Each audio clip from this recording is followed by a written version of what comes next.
every small business that I've talked to, there's the push-pull of cash flow. And it's really tough because oftentimes there's a lot of seasonality. That volatility would make anyone feel uncomfortable and take away from the confidence that you have to make decisions about growing and scaling your business moving forward.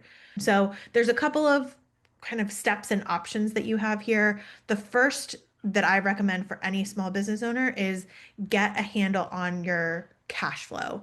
For instance, in the event rental industry, that may be changing your payment policies based on the season. And it may be that in a really busy season, you can get away with a smaller deposit and final payment closer to the event. But in a slower season, you may want to say, if we're booking a wedding a year out, you're collecting more in a slower season, or you're getting the client to pay more along the way. So it's not just 50% upfront, 50% due at the event, because depending on when a client is booking, that could be a very long time between like when you're securing that capital and executing on it.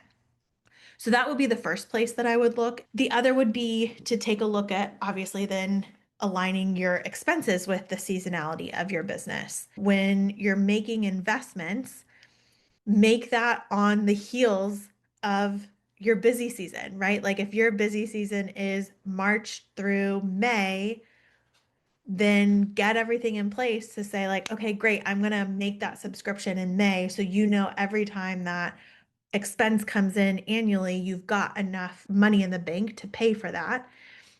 Obviously, there's options like building a great relationship with your local bank, securing capital loans through them. I know a lot of Goodshuffle businesses have really strong partnerships with their local bank.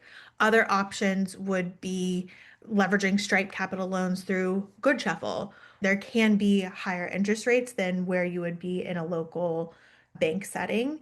However, the benefit to the Stripe Capital loans is those get paid back with the seasonality of your business because their percentage of the money coming in is taken as those events are executed. So if you're currently in the middle of a lot of volatility in your business, there could be benefit there because it's matching your high revenue seasons with the ability to pay more and then giving you some relief in a slower month. So those are all things to consider when you're working on leveling those cash flows out.